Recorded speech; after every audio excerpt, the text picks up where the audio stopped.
میرا 23 سال کا شہد کا بزنس رہا ہے. 23 سال تھوڑا عرصہ نہیں ہوتا. میں فارموں میں بھی گیا ہوں, جو شہد کے جو ماہرین ہوتے ہیں نا, جو باہر یونیورسٹی میں پڑھ کر آئے ہیں, ان سے بھی انٹرویوز لیے میں نے.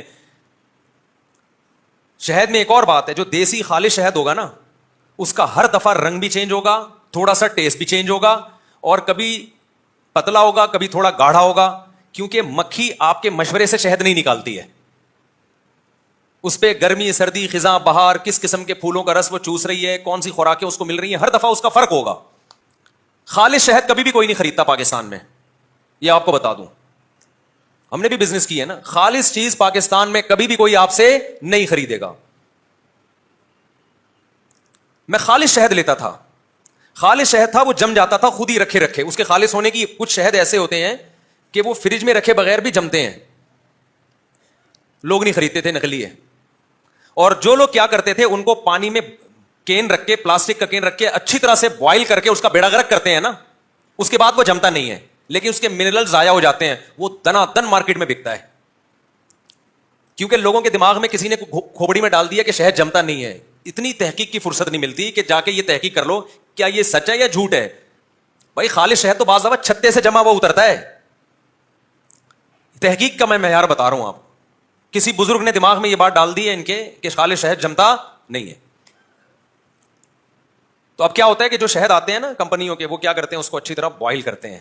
اب شہد بوائل اچھی طرح ابالنے کے بعد شہد کا بیڑا ہو گیا غرق, اس وہ اب جمتا نہیں ہے. پھر وہ چھان کے بیچتے ہیں, دنا دن لوگ خریدتے ہیں, کہتے ہیں 6 مہینے سے رکھا ہوا ہے, جمع نہیں. اس کا مطلب یہ کیا ہے, خالص ہے. پلوسا شہد جو ہے نا, پلوسا جس کا بہت بزنس ہوتا ہے, یہ رکھے رکھے جم جاتا ہے, گرمیوں میں بھی جم جاتا ہے. اگر جم رہا ہے اس کا مطلب 100% خالص ہے.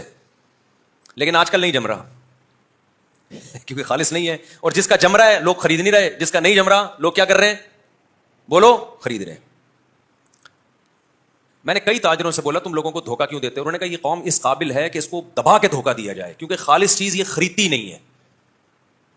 بات چل پڑی ایک اور بات کر کے پھر اصل ٹاپک کی طرف آتا ہوں. اب جو گڑبڑ ہوتی ہے تاجروں کی طرف سے وہ یہ ہوتی ہے کہ وہ اس ٹیسٹ کو مینٹین رکھنے کی کوشش کرتے ہیں. بعض دفعہ شہد اتنا پتلا نکلتا ہے کہ آپ کو لگے گا کہ جیسے پانی تھوڑا سا گاڑھا ہو گیا ہے, بس وہ خالص ہوتا ہے, لیکن لوگ اس کو خالص نہیں سمجھتے. تو کمپنیاں کیا کرتی ہیں, مشینیں لگا لگا کے نا ان کا پانی نکالتی ہیں. اس کے جو ایک خاص اس کا ٹیسٹ بھی پورے سال ایک جیسا ٹیسٹ رہے گا اس کا, یعنی پورے سال ٹیسٹ کیسا رہے گا, چینج ہی نہیں ہوگا. مکھی کو کہاں سے اتنی سمجھ آ گئی کہ اس ٹیسٹ کا پیدا کرنا ہے میں نے.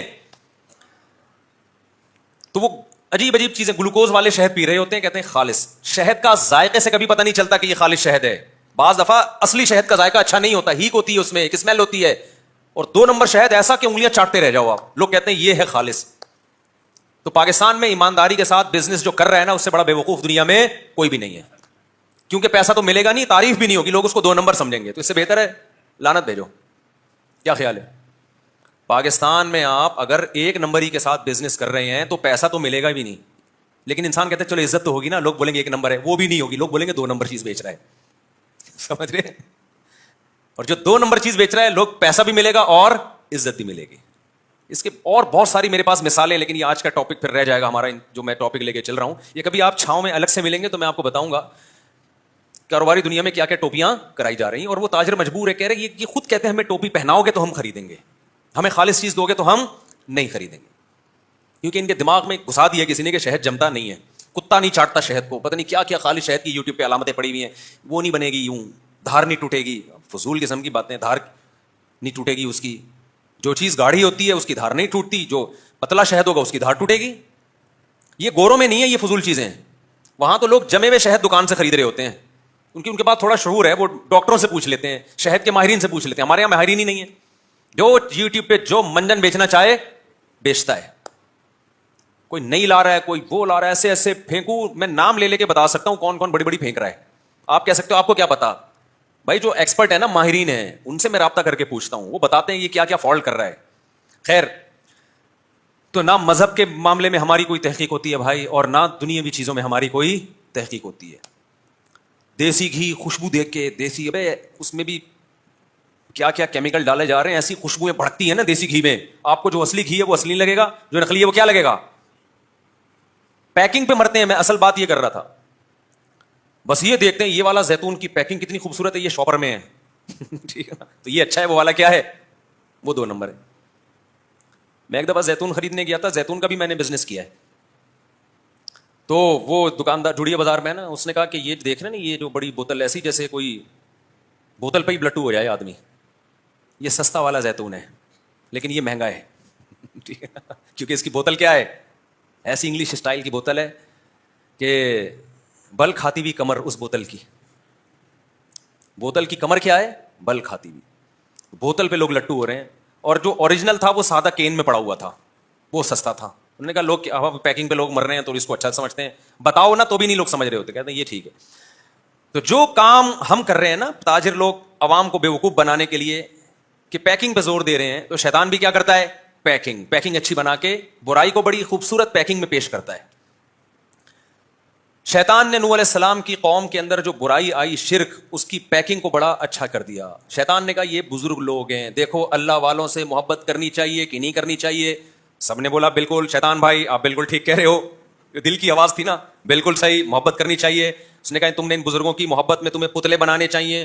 بھائی کیا کہہ رہے ہو یار, پتلے کیوں بنائے, دیکھو ان کی یاد رہے گی. تو بزرگوں کی یاد, بزرگوں کو یاد رکھنا برا کام ہے اچھا کام ہے. سب لوگوں نے کہا شیطان بھائی بہت اچھا کام ہے, بزرگوں کو یاد رکھنا کیا ہے بھائی, اچھا کام, دعاؤں میں یاد رکھنا ہے, اس سے زیادہ نہیں ہے, بس دعائیں کرو ان کے لیے. لیکن شیطان کی پیکنگ دیکھو, فنیشنگ پہ زور لگا رہا ہے شیطان سارا. پھر شیطان نے بولا کہ بھائی دیکھو, کچھ دن تو شیطان نے کہا فی الحال زیادہ نہیں ان کو سمجھاؤ, ورنہ ایسا نہ ہو کہ یہ چماٹ لگا دیں مجھے کہ یار تو زیادہ ایک دم سے شرک تھوڑی آتا ہے. تو شیطان نے کہا فی الحال اتنا کافی ہے, ابھی تم نے 5 پتلے بنا لیے, ان کو بزرگوں کی یاد رہے گی, تمہیں روتے دھوتے رہو گے بزرگوں کو یاد کر کے. شیطان نے بولا اگلا کام اگلی نسل میں کروں گا. اب وہ مر گئے تو بچے پیدا ہوئے ان کے. پھر شیطان ان کے پاس آیا, دیکھو یہ بزرگ زبردست اللہ والے لوگ تھے, تو اللہ نے ان کو کچھ تو بدلہ دیا ہوگا نا, جو اللہ کا ہوتا ہے. جب تمہارا کوئی ہوتا ہے تو تم اس کو اچھا بدلہ دیتے ہو کہ نہیں دیتے؟ لوگوں نے کہا شیطان بھائی بالکل دیتے ہیں. شیطان نے بولا بتاؤ کوئی بادشاہ سلامت کی بہت خدمت کرے تو بادشاہ اس کو وزارتیں دیتا ہے کہ نہیں دیتا؟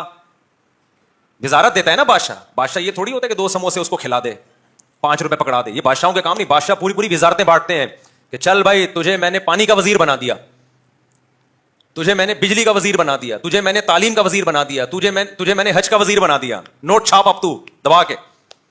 تو وزارتیں بانٹتا ہے نا. پھر جب کسی کو کوئی کام پڑتا ہے بادشاہ کے پاس جاتا ہے یا اس محکمے کے وزیر کے پاس جاتا ہے؟ بولو نا بھائی, وزیر کے پاس.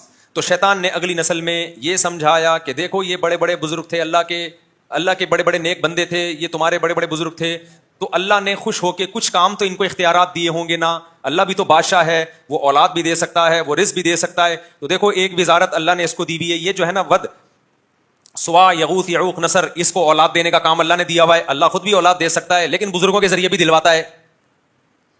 اور دیکھو یہ والا جو پتلا ہے نا, یہ جو بزرگ تھے, جب تمہاری رزق کی تنگی ہوگی نا تو اللہ بھی رزاق ہے, لیکن اللہ ان بزرگوں کو بھی اللہ نے اختیار دیا ہوا ہے. جیسے بادشاہ جو حکومت کا اصل وزیر اعظم ہوتا ہے, وہ تمام محکموں کا سربراہ ہوتا ہے, سارے اختیارات اس کے پاس ہوتے ہیں, لیکن ماتحتوں کے پاس بھی ہوتے ہیں, تو سارے اصل میں اللہ کے پاس ہیں, اللہ نے ان کو بھی دے دیے ہیں. لوگوں نے کہا توبہ توبہ شیطان تو کیسی باتیں کر رہا ہے, تو شرک کر رہا ہے, شرک کر رہا ہے نا, تو ہمیں شرک پہ ہم ان سے مانگے. شیطان نے کہا اصل میں یہ ذریعہ ہے, مانگ اللہ ہی سے رہے ہو, ذریعہ کون بن رہا ہے, یہ بن رہے ہیں. اس لیے میں کہہ رہا ہوں ایکچولی تم میری بات سمجھنے کی کوشش نہیں کر رہے. ایک امام صاحب کی نا ہوا نکل گئی نماز میں, اب انہوں نے بتایا نہیں, آخر میں سدا صاحب کر لیا. تو لوگوں نے پوچھا امام صاحب کوئی غلطی تو آپ سے ہوئی نہیں ہے, آپ نے سدا صاحب کس بیس پہ کیا؟ امام صاحب نے کہا بہت تھوڑی سی ہوا نکلی تھی. لوگوں نے کہا اس سے تو وضو ٹوٹ جاتا ہے, نماز ہی نہیں ہوتی. انہوں نے کہا یار اتنی نہیں نکلی تھی کہ وضو ٹوٹ جائے, بہت تھوڑی نکلی تھی. لوگوں نے کہا بھائی جتنی بھی تھوڑی نکلے اس سے کوئی فرق نہیں پڑتا. امام صاحب نے کہا ایکچولی آپ سمجھنے کی کوشش نہیں کر رہے ہیں, وہ بہت ہی تھوڑی نکلی تھی. تو وہ بات صحیح کر رہے تھے غلط کر رہے تھے؟ تو شیطان نے بھی یہی پٹیاں پڑھائیں کہ ایکچولی میں شرک نہیں کرا رہا, دیکھو اللہ کے پاس اصل اختیارات تو اللہ کے پاس ہیں. یہ جو بت ہے نا, یہ جو بزرگ لوگ ہیں, ہم ان بتوں سے نہیں مانگ رہے, اصل میں یہ بت جو ہیں وہ ان بزرگوں کی شبیہ ہیں. تو جب آپ ان کے سامنے جھکو گے, ان سے مانگو گے, تو اصل میں اس بزرگ سے مانگ رہے ہو, اور جب اس بزرگ سے مانگ رہے ہو تو دے گا تو اللہ ہی دے گا. کون؟ اللہ. تو ان کو جو اللہ نے اختیارات دیے ہیں تو اصل میں تو اپنے پاس رکھے ہوئے اختیارات, لیکن ان کے ذریعے اللہ کرا دیتا ہے کام. اس لیے ان سے مانگو جا کے.